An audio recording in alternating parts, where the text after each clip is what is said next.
iHeartRadio presents Podversations, a weekly discussion with the biggest names and influencers in podcasting. Hello and welcome back to another great conversation as part of our iHeartPodcast speaker series. I'm Will Pearson, Chief Operating Officer of iHeartPodcast. This is going to be a really fun conversation for me today because I am a big fan of today's guest, and her most recent podcast, we'll be talking about her current podcast, but I can't help the fact that I'm going to need to talk a little bit about Ask Me Another. She's a comedian, she's a writer, she's a podcast host. Ophira Eisenberg, thanks for spending a few minutes with us today. So happy to be here, Will. Yeah, as I told you before, in my previous life, having lived in the world of trivia and fun knowledge and what some people call useless knowledge, although I don't really believe that to be true, it's fun to learn just about anything. Longtime co-host of Ask Me Another. And actually, I want to share with you, my wife used to make fun of me for the way that I would listen to this show because you two would have these contagious laughing conversations. And she walked in the kitchen one time when I was getting ready for dinner, and I was laughing about something the two of you were talking about. And she asked me what the conversation was. And actually the laughter in that moment was so contagious that I'd lost concentration on what you were talking about. But I was so into the fact that we were just all laughing together that I didn't even know what was funny in the moment. That's how contagious the joy was coming out of that show. That is one of the nicest compliments I think I've ever received, because that was the whole point. You know, you're right. Jonathan Colton, who you were talking about, who was the live musician on the show. And, you know, we also had tons of banter as we shepherded the show forward for an hour. He once mentioned to me, as we were about to do the show used to be live, and then during the pandemic we went to a kind of a studio format, Zoom format, but once we were doing the live show, and it was on this ridiculously huge stage, which was crazy for something that ends up an audio product. And he did say to me, trivia, you know where that word comes from? Small, trivial. Like you were saying, useless bits of knowledge. I mean, the actual word does point to that, but the whole point of the show was to have a good time. And we are two people that is, I think, I always said we are in a relentless search to have a good time. Yeah. And however we can do that is the point. And he, you know, it's nice. He's very smart, super talented guy. So he, you know, I'd throw out something that I wanted to talk about, I don't know, like fixing a window, and he had 900 things to say on that, which would prompt another 900 things of mine. So it was so much fun. It's fun to work with someone who you can laugh with. Let me tell you. Yeah, no, that came through very, very clearly. And I loved all of the stupid quizzes. I don't know why we were referring back to one the other day, but there was one that I remembered where you would throw out a name, and it was either the name of a character from Bridgerton or a brand of sweatpants, like a type of potato. And I remember King Edward was in fact a type of potato. So when we said useless knowledge earlier, that's so crazy because clearly that is an important thing for people to know. So know your royal potatoes. It's important. No question about it. So, all right, well, let's get to your new show that's coming out this fall. It's going to be called Parenting is a Joke. That's right. Let's talk a little bit about, first of all, the inspiration for this, but I love the title of the show. And I do want to know, like, what exactly about parenting has been a joke for you? Because this name feels like it could have multiple meanings when you think about it. Agreed. And none of it is making, I mean, there's a lighthearted making fun of parenting, but I think, I am a stand-up comic. You obviously work in an entertainment field. Many of us who work in entertainment, don't have classic hours to our job. I do a lot of live stuff. Mm-hmm. Obviously, this does not marry well with a parent. And there are so many stand-ups recently who've become parents. I don't know what happened. I don't know if there was like a psychic call out that we need to build some sort of army of future improv students. I don't know. But as that has happened, it has really changed the conversation at the clubs. it has changed. I mean, people's material on stage, and I was yearning for entertainment that I saw reflected on the stage, which wasn't what I would call like the wine in the sippy cup kind of mom parent conversation. It was Right. smart, it was irreverent, it was edgy. And so when I say parenting is a joke, it's part of it is that it's so ridiculous what you have to deal with as a Yeah. parent, with you, the sense of your identity, the small problems, the larger problems, the stuff that you're completely ill prepared for. And then also you have to just go, oh, okay, well, now I have to step onto stage and be creative for other people, because that makes no sense. Yeah, so the whole thing of it is a joke. I think also we take parenting so seriously that sometimes we got to laugh at that. Over the last couple of years with the pandemic, everyone Yeah. has seen new stresses in their life with parenting, and maybe newfound appreciation for teachers and caregivers. It's And all you can do is laugh sometimes, and I it's know I all appreciate. you can do. Yeah. So who are some of the people that we can expect to hear from in the podcast? Yeah, so we definitely, we have lots of friends that we've worked with over the years who, maybe surprising to some of the listeners, will be like, that person has a kid, Right. but you may know them. For example, Mary Lynn Ricecow she actually just published a book. Lana Glazer, who has small children. Mary Lynn has their young teens. Roy Wood Jr., fantastic stand-up comic. What a cast. This is going to be amazing. Yeah, he has a kid the exact same age as my son. Eugene Merman, who has a young child. Jessie Klein, who you may know as a writer for Amy Schumer, and she also just published a book of essays, also kind of making fun of parenting. So it is also talking to people that are doing amazing things. But even in cocktail conversation the other day with a writer at Rolling Stone, we were talking about her writing, and then at some point she segued into talking about her teenage kid, because I feel like as a parent, it really does end up getting infused with everything you do. Yeah, because it's such a huge part of your life. Yeah. Well, as before we started recording earlier, you were telling me that you're considering becoming the superintendent of your child's school system, right? Yeah, I was saying that I am someone, in a totally ridiculous way, that I will walk into a store or a educational institution, as it turns out, and see the inefficiencies and feel like maybe I need to take it on. Yeah. Maybe this is my new project. Just jump in and be the superintendent. I'm sure it's not that hard. No. No one has a background in this or needs a resume or experience, of course. Yeah. Well, tell us about it. I know we've made reference to the fact that obviously being a parent, or simply being alive over the past year or so, has not exactly been easy. But tell us about your life as a parent. We know you as a podcast host. We know you as a comedian. But tell us a little bit about your life as a parent. A pandemic parent. I will start with that. I will say, so for most of us that couldn't go out and perform, we went on Zoom. We went on Zoom to perform, and it's not that great. No, I can't imagine what that's been like. Yeah. But, as a stand-up, you're also sort of like a cockroach. You will thrive in any situation. I see it as the orchid and the weed thing. Some orchids need the exact perfect conditions in order to bloom. You can't be that. You got to be a weed. You got to be a weed. Okay, just grow through That's cement. a pretty good analogy. I like that. Yeah. Yeah, which is also, I think, very much like a parent.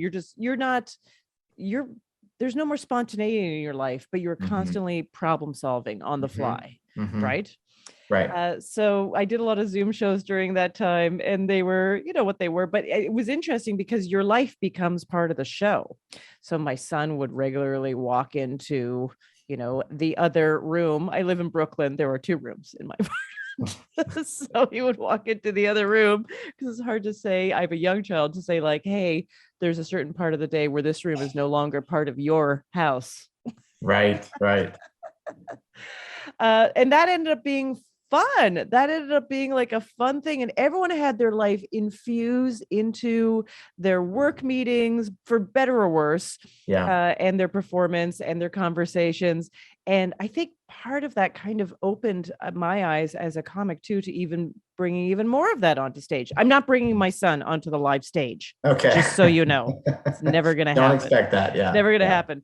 But I regularly am, now that I'm back live, kind of doing this thing with him where I'm putting on lipstick and high heels while I'm serving him a meal.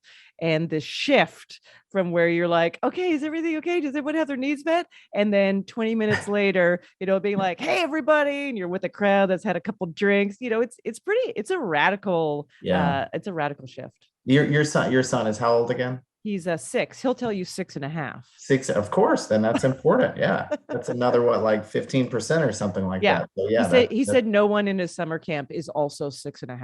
I was like, okay, well, no taken. That's pretty great. What is he process of your career? Does he understand that like you make a living being funny, you make a living telling stories, and now probably telling stories about him? Yeah. So for some reason, he calls what I do commedia, like I am part of the Italian clown art of Commedia dell'arte. I like it. It sounds sophisticated. Yeah. I don't know why. And I just decided not to change it. No, I like correct it. him. It sounds unique. Yeah. It does sound unique. And I go to like a castle in the evening. Mm-hmm. So he knows that it's jokes and he likes jokes. He doesn't love the hours. He's told me that he does not love the hours. Yeah, I could see. But everyone you got to get used to something. And I do my very best, but also as a 6.5-year-old, he did say to me the other day, I have a joke for you. And I was like, okay. And this is exactly what he said. 2 guys are at a bar. I was like, oh my God, what's going on right now? What do you mean 2 guys are at a bar? He's like, and they're having a beer. I was like, wow. Okay. Yeah. So it was a very innocent joke at the end of the day, but, that's pretty great. I thought this is some advanced. Well, it sounds like he's in training. That's pretty good. That's right. He's working on his premise. So, we both know that this won't be obviously the first parenting podcast out there, although it is the one I'm most excited about. But let's talk a little bit about how it will be different than the other parenting podcasts. What are you hoping to do and not do in the show? Yeah, well, one thing I will say, we are in no position to give advice. Right, clearly. So this is about laughing. This is about entertainment. And I do, I called it wine in the sippy cup kind of mom stuff, but this is I'm just going to say like a different conversation. We're more like shots of whiskey under a weighted blanket. Right. Okay. That's where we're coming from. But I just find I want to have conversations with people that are, people that everyone knows and loves that are doing great things in the comedy world, who just also happen to be parents. I do not think parenting is cool, Will. Right. I do not think it's cool. It's not cool. Okay. But I know, but a lot of parents are really cool.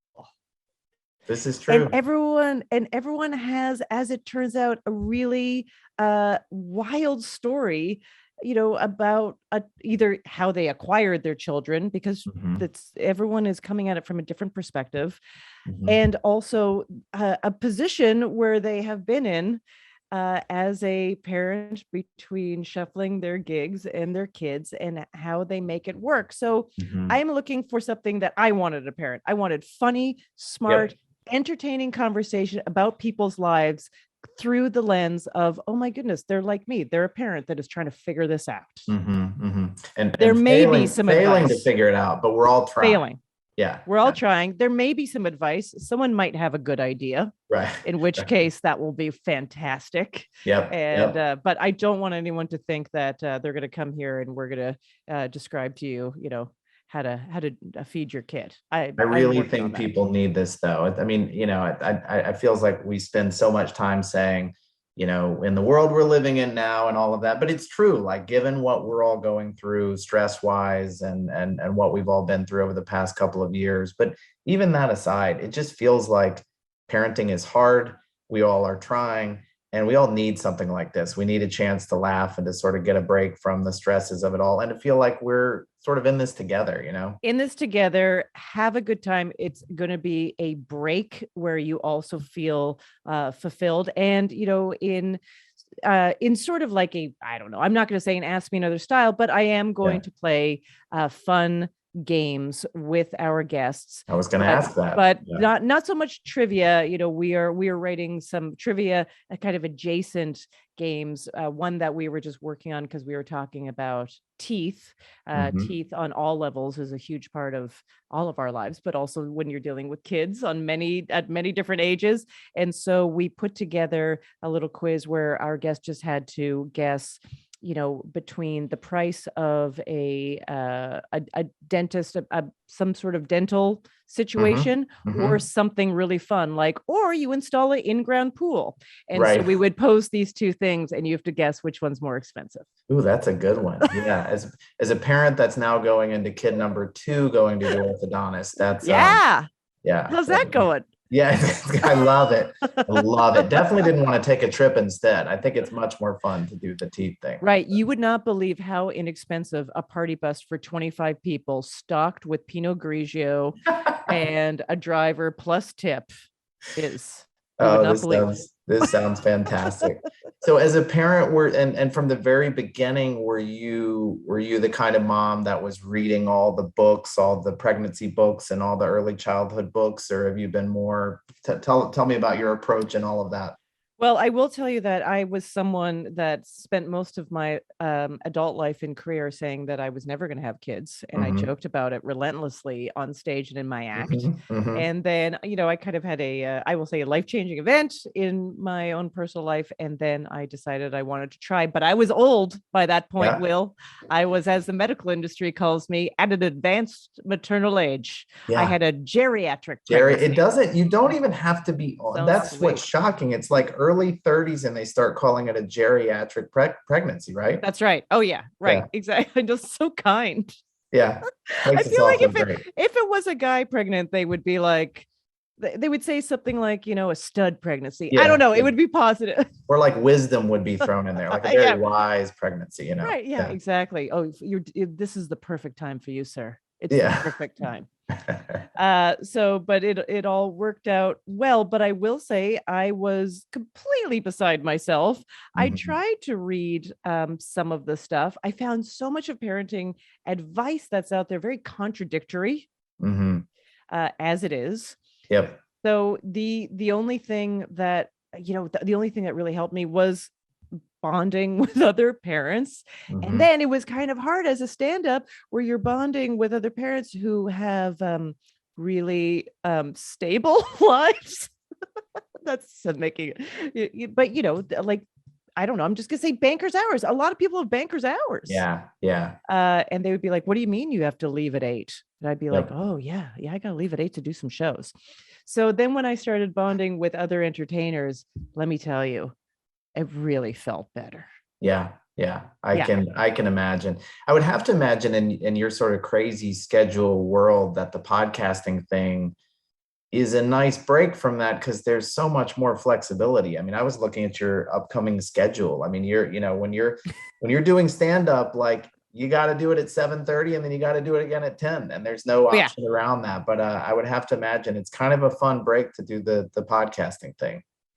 It is. I mean, I will say too, it's been such a huge part of my life for a decade now, just doing almost a weekly show, that I also feel like I just have a place for it. Yeah. So it's something I kind of count on all the time as part of my day. Sometimes I walk around if I'm not guesting on someone else's podcast right now, or now we're working on ours. That's great. But I walk around and I'm like, does anyone need me on a microphone?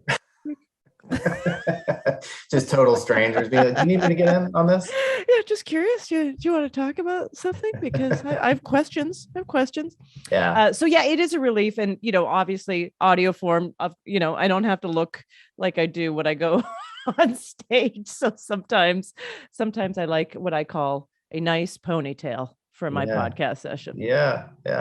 Well, I'll ask the final sort of it is a vague question, but I'm curious to know, like, what are you most excited about to jump into? This first time you've done a parenting podcast. Yeah. It's very different than anything you've done before, but what are you excited about?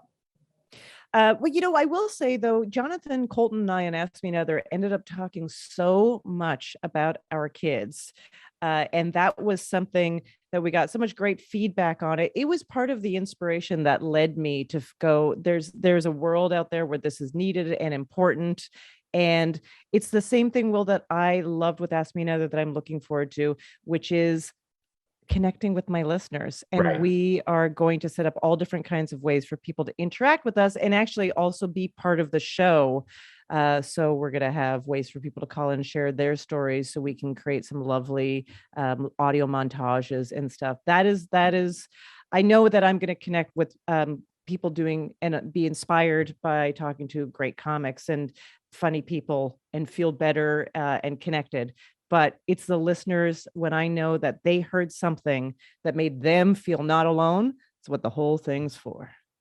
Absolutely. Well, the vibe and the humor and the whole spirit of what you bring to shows is a huge part of what makes them so much fun. And I can't wait to listen to this. We've talked about parenting being a joke. We've also talked a little bit about how recording and working from home can be a joke because you've got construction work happening behind you. Oh my goodness. I now suddenly hear neighbors' yard work happening. So it's going to make for a great audio experience here. And this is life. Life is it's all part of the same thing. People want authentic. Here it is, everybody. This is it right here. But thank you. We're super excited to have you as part of iHeartPodcast. Looking forward to parenting as a joke. But Ophira, thanks for spending a few minutes with us. Thanks. I am thrilled. Thanks, Will. All right. Take care. And thank you guys for joining us again today. We'll be back next week.